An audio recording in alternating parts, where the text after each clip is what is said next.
ప్రభునందు ప్రియమైన సహోదరి సహోదరులారా, మీ అందరికీ ప్రభు అయిన యేసుక్రీస్తు నామములో నా హృదయపూర్వక వందనాలను తెలియపరుస్తుంటున్నా.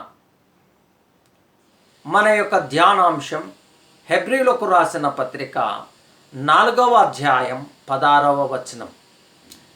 కనికరింపబడి సమయోచితమైన సహాయము కొరకు కృప పొందునట్లు ధైర్యముతో ఆ కృపాసనము యొద్దకు చేరుదుము అని రాయబడి ఉన్నది.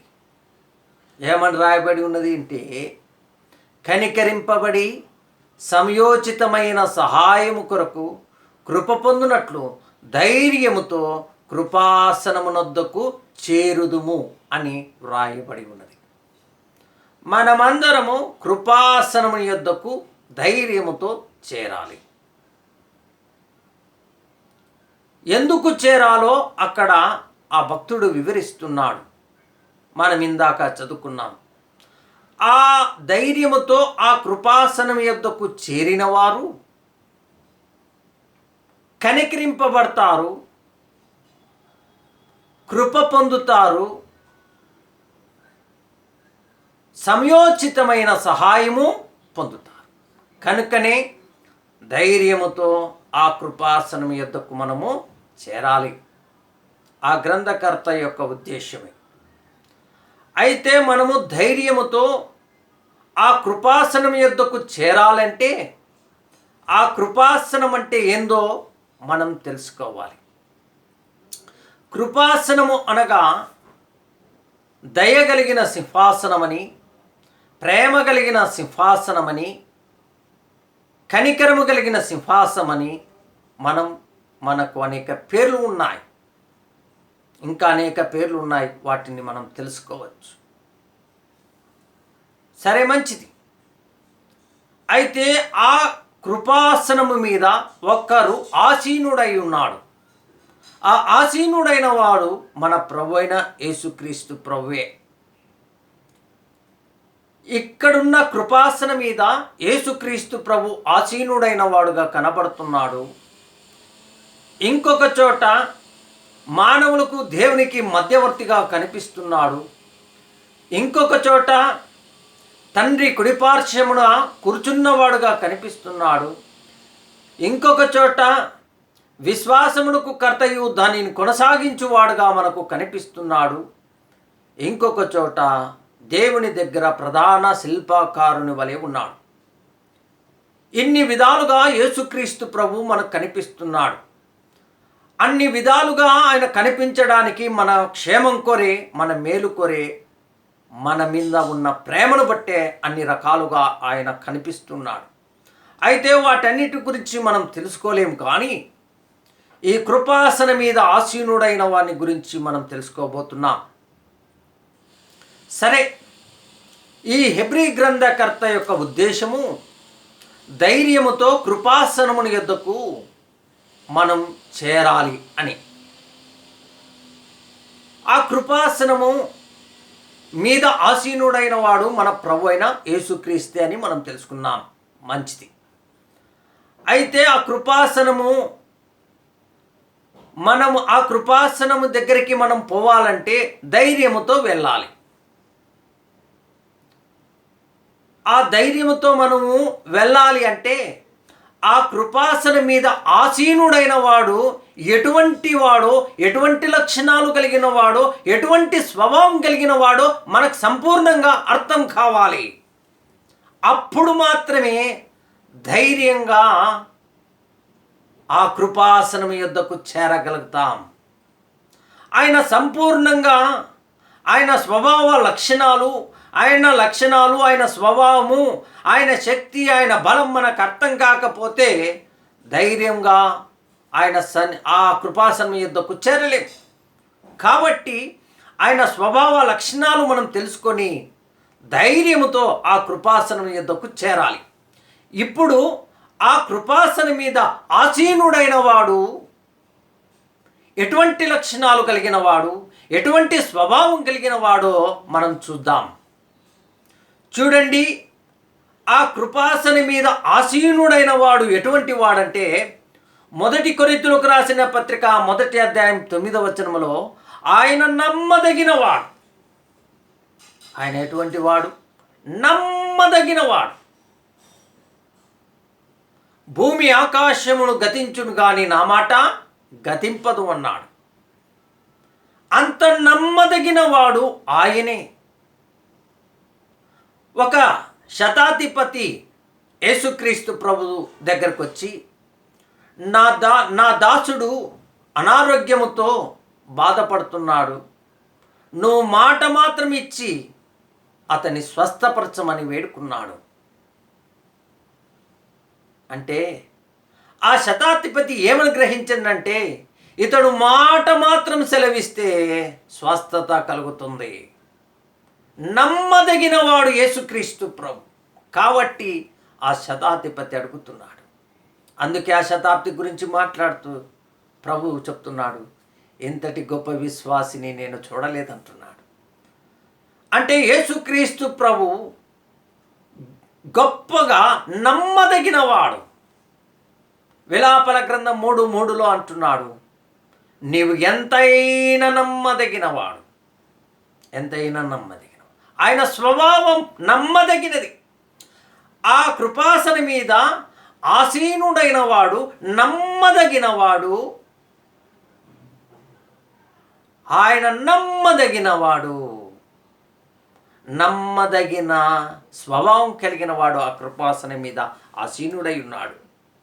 అంత మాత్రమే కాదు, మత్తయి రాసిన సువార్త 15వ అధ్యాయం 32వ వచనములో 32వ వచనం కింది వచనాలన్నీ చదివితే, ఆయన గలిలియా సముద్రము తీరమున నడుచుకుంటూ వెళ్తున్నాడు. అక్కడ కొండ ఎక్కి కూర్చుని ఉంటుండగా జనులందరూ జనసంద్రమంతయు కలిసి మూగివారిని, కుంటివారిని, గుడ్డివారిని తీసుకొనిచ్చి ఆయన కాళ్ళ మీద పడవేసిరి. గొప్ప జనసమూహం. అయితే ఆ జనసమూహమునకు యేసుక్రీస్తు ప్రభు వారందరినీ స్వస్థపరచడానికి 3 రోజులు సమయం పట్టింది. అయితే 3 రోజులు వారిని స్వస్థపరుస్తున్నారు. రోగులు స్వస్థత కలుగుచూ ఉన్నది. ఆ జనసమూహము ఆ 3 రోజులు అన్నపానము లేకుండా ఉన్నారు.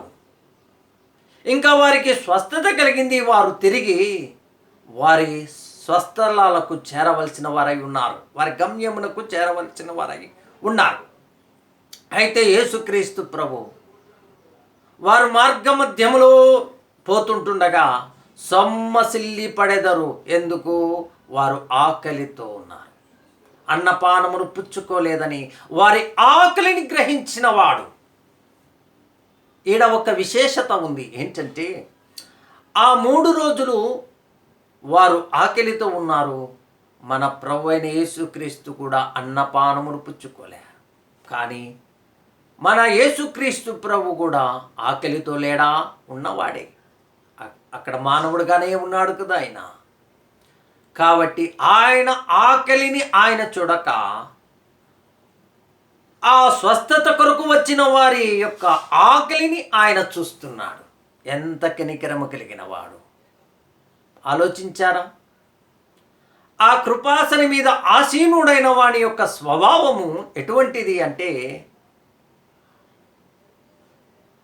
కనికరము కలిగిన వాడుగా కనిపిస్తున్నాడు. కనికరము కలిగిన వాడుగా మనకు కనిపిస్తున్నాడు. ఎంత కనికరము కలిగిన వాడు. ఇంకొక చోట 2 కొరింథీయులకు రాసిన పత్రిక 8వ అధ్యాయం 9వ వచనములో, మీరు ఆయన కృపను ఎరుగుదురు కదా అని పౌలు అంటున్నాడు. 2 కొరింథీయులకు రాసిన పత్రిక 8వ అధ్యాయం 9వ వచనములో ఏమంటున్నాడు? మీరు ఆయన కృపను ఎరుగుదురు కదా. యేసుక్రీస్తు ప్రభు మహాధనవంతుడు, మనము దరిద్రులం. మనలను ధనవంతులుగా చేయడానికి ఆయన దరిద్రుడయ్యాడు. మనలను ధనవంతులుగా చేయడానికి ఆయన దరిద్రుడయ్యాడు. ఎంత కృప కలిగిన వాడు. ఎంత కృప కలిగిన వాడు. మనం దరిద్రులం, ఎందుకు పనికిరాని వారం. అటువంటి వారినైనా మనల్ని ఆయన ధనవంతుడై ఉండి ఏం చేశాడైనా మనల్ని ధనవంతులుగా చేశాడు. ఎంత కృప కలిగిన వాడు, ఎంత కృప కలిగిన వాడు. ఎఫెసీయులకు రాసిన పత్రిక 5:2 చూడండి, పాపముల చేత అపరాధముల చేత సచ్చిన మనము పరిమళ వాసనగా ఉండాలి అని, పరిమళ వాసనగా ఉండాలని ఆయన మన కొరకు బలిగాను అర్పణగాను ఆయన సమర్పించుకున్నాడు తన ప్రాణము. మనము పరిమళించాలని, సువాసన కలిగి ఉండాలని ఆయన తన ప్రాణమును అర్పించుకున్నాడు. ప్రభునందు ప్రియమైన సహోదరులారా, మన కొరకు తన ప్రాణమును సమర్పించుకున్నాడు. ఎందుకు? పరిమళ వాసనగా ఉండాలని. ఎంత ప్రేమ కలిగిన వాడు, ఎంత ప్రేమ కలిగిన వాడు, ఎంత ప్రేమ కలిగిన వాడు. ఆ యొక్క కృపాసన మీద ఆసీనుడైన వాడిని యొక్క స్వభావము ప్రేమ కలిగిన స్వభావం. అంత మాత్రమే కాదు, ప్రభునందు ప్రియమైన సహోదరులారా, పాపముల చేత అపరాధముల చేత సచ్చి నిత్య నరకాగ్నికి మనం పాత్రులమై ఉంటుండగా ఆయన పరలోకాన్ని విడిచి ఈ భూమి మీదకి వచ్చి మనల్ని రక్షించినవాడు. అంటే ఉన్నత స్థానాన్ని విడిచిపెట్టుకున్నవాడు, త్యాగశీలి. దేవదూతలతో పరిశుద్ధుడు పరిశుద్ధుడు పరిశుద్ధుడని కొనియాడబడుతున్న స్థానాన్ని విడిచిపెట్టాడు.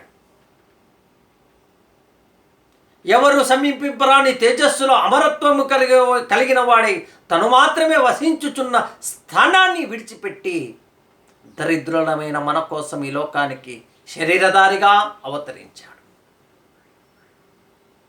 మన కోసం ప్రాణం పెట్టాడు, రక్షణ కలిగజేశాడు. ఆ కృపాసన మీద ఆసీనుడైన వాడు, ఆదరించువాడు. అంత మాత్రమే కాదు, యెషయా గ్రంథం 61:11 మనకు ఒక మాట కనిపిస్తుంది. యెషయా గ్రంథం 61:11 ఉజ్జీవింపజేయువాడు. ఎవరండి ఆయన? ఉజ్జీవింపజేయువాడు, ఉజ్జీవము కలగజేయువాడు ఆయన. ఆ కృపాసనం మీద ఆసీనుడైన వాడు ఉజ్జీంపజేయువాడు, ఉజ్జీవము కలగజేయువాడు. అంటే ఉజ్జీవం అంటే చనిపోయిన దానిని బ్రతికించేవాడు అనే అర్థం. ఉజ్జీవింపచేవాడు. అవును, చూడండి, మనకు కొత్త నిబంధనలో మనకు కనిపిస్తుంది. ఏమని కనిపిస్తుంది అంటే, ఏమని కనిపిస్తుంది మనకు కొత్త నిబంధనలో అంటే, తప్పిపోయిన కుమారుడు మనకు కనిపిస్తున్నాడు. తప్పిపోయినాడు, దూరదేశానికి వెళ్ళాడు, చెడిపోయాడు, పతనమయ్యాడు. తిరిగి తన తండ్రి దగ్గరికి వచ్చాడు. తండ్రి పరిగెత్తుకుంటూ పోయి కౌగిలించుకుని ముద్దు పెట్టుకొని విందు చేశాడు. అప్పుడు ఈ తండ్రి, ఇంకొక కుమారుడు ఉన్నాడు కదా తండ్రికి, ఆ కుమారుడు బాధపడుతున్నాడు. నేను నీ దగ్గరే ఉన్నాను ఇంతవరకు, కానీ నీవు నాకు ఏనాడును విందు చేయలేదన్నాడు. అన్నప్పుడు ప్రభు అంటున్నాడు, ఈ నా కొడుకు చనిపోయి బ్రతికెను. ఈ నా కొడుకు చనిపోయి బ్రతికెను, తప్పిపోయిన వాడు దొరికెను. అదే ఉజ్జీవం. సరే, తప్పిపోయిన వాడు తిరిగి వచ్చినాడు. ముందు ఉన్న గౌరవం కంటే రెండవసారి రెట్టింపైన గౌరవము అతనికి కలుగుచూ ఉన్నది. ఇదే ఉజ్జీవం, ఇదే ఉజ్జీవం. అంత మాత్రమే కాదు, సంసోను ఫిలిస్తీయులను నాశనము చేయడానికి అతడు పుట్టాడు. కానీ ఫిలిస్తీయులను నాశనము చేయక ఫిలిష్తులతో స్నేహము చేసి ఫిలిష్తీయులను వివాహమాడి అతడు పాపములో పడి పతనమై చెడిపోయి ఇదిగో అన్యదేవతకు బలి కాబోతుంటుండగా అప్పుడు కృపాసనం మీద ఉన్న ప్రభువును జ్ఞాపకం చేసుకొని ప్రభువా అని క్షమించమని పాప క్షమాపణ వేడుకునక అతడు క్షమింపబడ్డాడు. క్షమించబడి తాను బ్రతికున్న దినాలలో సంపిన వారి సంఖ్య కంటే ఆయన సస్తూ అనేకులను చంపాడు. అప్పుడున్న సంఖ్య ఎక్కువ. అదే ఉజ్జీవం, అదే ఉజ్జీవం. ప్రభునందు ప్రియమైన సహోదరి సహోదరులారా, ఆయన ఉజ్జీంపచేవాడు. అంత మాత్రమే కాదు, మనకు యోనా కనిపిస్తున్నాడు. యోనా పారిపోయినాడు, దూరంగా వెళ్ళిపోతున్నాడు. ప్రభు చేత హెచ్చరించబడ్డాడు, సరిచేయబడ్డాడు, క్రమ చేయబడ్డాడు. మరలా గ్రామంలోనికి వచ్చి పట్టణంలోనికి వచ్చి స్వార్థ ప్రకటించగా ఆ యొక్క గ్రామమంతయు మారు మనసు పొందింది. అదే ఉజ్జీవం, అదే ఉజ్జీవం. అహరోను కర్ర చిగురించింది, పోరు కాసింది, బాదుము కాయలు కాసింది. అదే ఉజ్జీవం. రెండింతలు అభివృద్ధి. అపోస్తులు యేసుక్రీస్తు ప్రభు చనిపోయి సమాధి చేయబడినాక వారి వారి గృహాలకు వెళ్ళిపోయారు, వారి యొక్క పనులకు వెళ్ళిపోయారు, వారి స్థానాలకు వెళ్ళిపోయారు. అయితే యేసుక్రీస్తు ప్రభు ద్వారా మరలా వారు హెచ్చరింపబడి, సరిచేయబడి, క్రమపరచబడి మరలా వారు వచ్చి ప్రపంచానికి సువార్త ప్రకటించారు. అదే ఉజ్జీవం.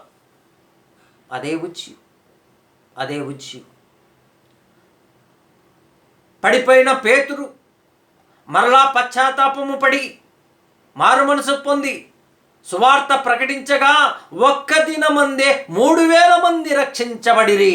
ఇదే ఉజ్జీవం. ప్రభునందు ప్రియమైన సహోదరి సహోదరులారా, ఆయన ఉజ్జీంపచేవాడు. ఇప్పుడు మీకు అర్థమైంది కదా, మీకు సంపూర్ణంగా అర్థమైంది కదా. అందుకే ఆ హెబ్రీ గ్రంథకర్త ఉద్దేశం ఏంటంటే, కనికరింపబడి సమయోచితమైన సహాయం కొరకు కృప పొందునట్లు ధైర్యంతో కృపాసనం యొద్దకు చేరుదము. ఆ కృపాసనం మీద ఆసీనుడైన వాడు మన ప్రభువైన యేసుక్రీస్తు. ఆ ఆసీనుడైన వాని యొక్క స్వభావం, ఆయన లక్షణాలు, ఆయన గుణలక్షణాలు మనం చూసినాం కదా. ఆయన నమ్మదగిన వాడు, ఆయన కృప కలిగిన వాడు, ఆయన ప్రేమించినవాడు, ఆయన త్యాగశీలి, ఆయన ఆదరించువాడు, ఆయన ఉజ్జీంప చేయవాడు. అటువంటి వాడు ఆ యొక్క సింహాసనం మీద ఆసీనుడై ఉండగా నీవు ఎలా వెళ్ళాలి? ధైర్యముతో ఆ కృపాసనం యొద్దకు వెళ్ళాలి. ధైర్యముతో ఆ కృపాసనం యొద్దకు వెళ్ళాలి. ఆయన భీకరుడుగా కృపాసనం మీద లేడు. ఆయన కోపిష్టిగా దహించు అగ్నిగా ఆ కృపాసనం మీద లేడు. ఎలా ఉన్నాడు ఆ కృపాసనం మీద అనగా, ప్రేమ కలిగిన వాడుగా, దయ కలిగిన వాడుగా, కనికరము కలిగిన వాడుగా, ఆదరించువాడుగా, ఉజ్జీవింపజేయువాడుగా మనకు కనిపిస్తున్నాడు. ధైర్యముతో ఆ కృపాసనం యొద్దకు వెళ్ళాలి. ధైర్యముతో.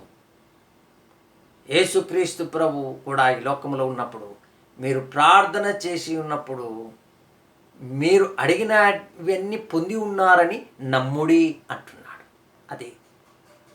అదే ప్రభునందు ప్రియమైన సహోదరి సహోదరులరా, మనకొక కృపాసనం ఉన్నది. ఆ కృపాసనం యొద్దకు ధైర్యంతో చేరాలి. అప్పుడే మనకేం కలుగుతుంది? సమయోచితమైన సహాయము, కృప, కనికరింపబడతాం. ధైర్యంతో వెళ్ళాలి. భక్తులు కూడా, కొత్త నిబంధన భక్తులు, అపోస్తులు కూడా మనకు బోధించారు. విశ్వాసంతో ప్రార్థన చేయమన్నాడు. సందేహింపగా ప్రార్థన చేయకండి అన్నాడు. విశ్వాసంతో ప్రార్థన చేయండి అన్నాడు. విసుకక ప్రార్థన చేయొద్దండి విసుక్కోకుండా ప్రార్థన చేయండి అంటున్నాడు. స్వస్థ బుద్ధితో ప్రార్థన చేయండి అంటున్నాడు.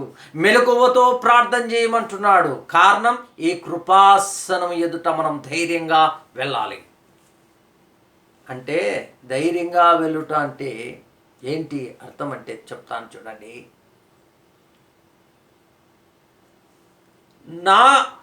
నేను కనికరింపబడాలి అంటే ధైర్యంతో ఆ కృపాసనం యొద్దకు పోతే నేను ఖచ్చితంగా కనికరింపబడతానన్న ధైర్యం నీలో ఉండాలి. అర్థమైందా? ఆ కృపాసనం యొద్దకు వెళితే ఖచ్చితంగా నాకు న్యాయం జరుగుతుందన్న ధైర్యం నీలో ఉండాలి. ఆ కృపాసనం యొద్దకు వెళితే నీకు తప్పకుండా మేలు జరుగుతుందన్న ధైర్యము నీలో ఉండాలి. ఆ కృపాసనం యొద్దకు వెళితే నాకు తప్పకుండా ఉజ్జీవింపజేస్తాడన్న ధైర్యం నీలో ఉండాలి. ఉజ్జీవింపజేయవాడు. అర్థమైంది కదా? ఇప్పుడు చాలామంది దేవునికి ప్రార్థన చేస్తున్నారు, మంచిదే, కానీ వారికి మేలులు జరగటం లేదు. కారణం ఏంటంటే ధైర్యముతో వారు కృపాసనం ఎదుటకు వెళ్ళటం లేదండి. కేవలం అనుమానముతో వెళ్తున్నారు, అపనమ్మికతో వెళుతున్నారు, బాధతో వెళ్తున్నారు, జరుగుతుందో లేదో అన్నట్టుగా పోతున్నారు, విసుక్కుంటున్నారు, ప్రార్థన చేయడానికి కూడా విసుక్కుంటున్నారు. కనుకనే వారి జీవితంలో వారికి మేలులు జరగటం లేదు. అందుకే హెబ్రీ గ్రంథకర్త అంటున్నాడు, ధైర్యముతో కృపాసనం యొద్దకు చేరదము. ధైర్యముతో కృపాసనం యొద్దకు మనం చేరితే మనకు మేలు జరుగుతాయి. నీకేం అవసరం ఉన్నా, ఏది ఉన్నా ధైర్యముతో కృపాసనం యొద్దకు చేరు.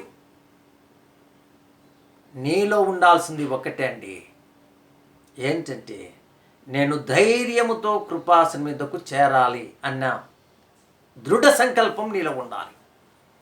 అంటే దాని అర్థం, అవును, నేను కనికరింపబడతాను, ఆ కృపాసనం యొద్దకు నేను వెళ్తే నేను కనికరింపబడతానన్న ధైర్యం, ఆ కృపాసనం యొద్దకు పోతే సమయోచితమైన సహాయం నాకు కలుగుతుందన్న ధైర్యం, ఆ కృపాసనం యొద్దకు పోతే కృప పొందుతానన్న ధైర్యం, ఆ కృపాసనం యొద్దకు పోతే ప్రభువు నన్ను క్షమించి నన్ను ఉజ్జీవింపచేస్తాడన్న ధైర్యం నీలో ఉండాలి. అప్పుడు నీకు సమయోచితమైన సహాయం, కనికరం, కృప ఉజ్జీవింపచేస్తాడు. ప్రభునందు ప్రియమైన సహోదరి సహోదరులారా, మీరేదో ఒక చిన్న పాపంలోనైనను పడిపోయి దేవునికి దూరమై, సంఘానికి దూరమై, సహవాసానికి దూరమై, భక్తులకు దూరమై ఎక్కడెక్కడో తిరుగుతున్నావా? అయినను పర్వాలేదు, ఆ కృపాసని మీద ఆసీనుడైన వాడు, ఉజ్జీంపజేయవాడు కనుక ధైర్యముతో నువ్వు వెళ్ళు. ఆయన క్షమించి నిన్ను ఉజ్జీంపచేస్తాడు, రెండింతల అభివృద్ధి కలగజేస్తాడు. మర్చిపోవద్దు, దూరం కావద్దు. ఏ పాపములో నువ్వు ఉన్నావో జ్ఞాపకం చేసుకో. ఏ పాపంలో ఉన్నావో నువ్వు జ్ఞాపకం చేసుకో. ఆ కృపాసనం యొద్దకు వెళ్ళు. నిన్ను ఉజ్జీంపజేస్తాడు, నిన్ను క్షమిస్తాడు, ఉజ్జీంపజేస్తాడు. నీకేం అవసరం ఉన్నా ధైర్యంతో కృపాసనం యొద్దకు వెళ్ళు. ధైర్యంతో కృపాసనం యొద్దకు వెళ్ళుట అంటే నీకు అర్థమైంది కదా? అవును, ఆ కృపాసనం ఎదుటకు పోతే నా సమస్య తీర్చబడుతుందన్న ధైర్యం నీలో ఉండాలి. అదే కృపాసనం ఎదుట ధైర్యంతో వెళ్ళుట, ధైర్యముతో కృపాసనం ఎదుకు చేరుట అనేది అదే హెబ్రీ గ్రంథకర్త వ్రాస్తున్నాడు. ప్రభునందు ప్రియమైన సహోదరి సహోదరులారా, అందుకే ఆయన మన నిమిత్తం కృపాసనము మీద ఆసీనుడైన వాడుగా కనిపిస్తున్నాడు. ఎందుకు కృపాసనం మీద ఆసీనుడైన వాడుగా మనకు కనిపిస్తున్నాడు? మనను కనికరించడానికి, మనకు సమయోచితమైన సహాయం చేయడానికి, మనము కృప పొందినట్లు, మనం ఉజ్జీవింపబడినట్లు ఆయన కృపాసనం మీద ఆసీనుడై ఉన్నాడు. ఇంకొక చోట దేవునికి మానవునికి మధ్యవర్తిగా కనిపిస్తున్నాడు. ఇంకొక చోట విశ్వాసమునకు కర్తయు దాన్ని కొనసాగించువాడుగా కనిపిస్తున్నాడు. ఇంకొక చోట దేవుని దగ్గర ప్రధాన శిల్పకారుని వలె ఉన్నాడు. వీటన్నిటిని గురించి మనం తెలుసుకోవాలంటే ప్రార్థించండి. మీకు నేను తెలుపుటకు సిద్ధంగా ఉన్నాను. కనుక ప్రభునందు ప్రియమైన సహోదరి సహోదరులారా, మనకు కృపాసనం ఉంది. ధైర్యముతో మనం వెళ్దాం. మన మేలులు పొందుతాం. ఆ కృపాసనం ఎక్కడ ఉంది? నీవే ఎక్కడైతే మోకరించి మొరపెడతావో అక్కడే కృపాసనం ఉంది. ప్రభునందు ప్రియమైన సహోదరి సహోదరులారా, ఎంత గొప్ప ప్రేమ కలిగిన దేవుడు ఒక్కసారి ఆలోచించండి. నీవు ఎక్కడైతే మోకరించి ప్రార్థన చేస్తావో అక్కడే కృపాసనం ఉంది. అక్కడే ఉంది, ఎక్కడో లేదు. నువ్వెక్కడైతే మోకరించి ప్రార్థన చేస్తావో అక్కడే కృపాసనం ఉంది. మరలా జ్ఞాపకం చేస్తాను. హెబ్రీ గ్రంథము 4:16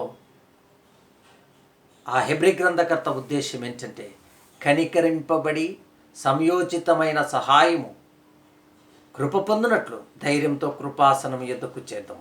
ఆ కృపాసనము యేసుక్రీస్తు ప్రభువు, ఆ కృపాసనం మీద యేసుక్రీస్తు ప్రభువు ఆసీనుడై ఉన్నాడు. ఆ కృపాసనం మీద ఆసీనుడైన వాని లక్షణాలు, స్వభావాలు మనం చూసినాం. కనికరము కలిగిన వాడు, కృప కలిగిన వాడు, ప్రేమ కలిగిన వాడు, దయ కలిగిన వాడు, త్యాగశీలి, ఉజ్జీవింప చేయవాడు. కాబట్టి మనం ధైర్యముతో ఆ కృపాసనం ఎద్దుకు పోదాం. ధైర్యంతో పోదామంటే మరలా చెప్తున్నాను, నా హృదయ వేదన అదే. మరలా చెప్తున్నాను ఏంటంటే, ధైర్యంతో పోంటే నేను కృపాసనం ఎద్దుటకు వెళితే నేను కనికరింపబడతాను అన్న ధైర్యం నీలో ఉండాలి. నేను కృపాసనం ఎద్దుటకు వెళితే సమయోచితమైన సహాయం నాకు దొరుకుతుంది అని ధైర్యం ఉండాలి. నేను కృపాసనం ఎద్దుటకు వెళితే కృపనొందుతాను అన్న ధైర్యం నీలో ఉండాలి. నేను కృపాసనం ఎదుటకు వెళితే నా పాపమును క్షమించి నన్ను ఉజ్జీంపచేస్తాడన్న ధైర్యం నీలో ఉండాలి. ఆ కృపాసనం మీద ఆయన ఆ ఉగ్రరూపంగా లేడు, ఆయన కోపిష్టిగా లేడు, దహించు అగ్నిగా లేడు. ఆ కృపావరం, ఆ కృపాసనం ఎదుటకు నేను వెళదాం. దేవుడు అట్టి కృప, అట్టి దయ మనకందరికీ దయచేయునుగాక. ఆమేన్.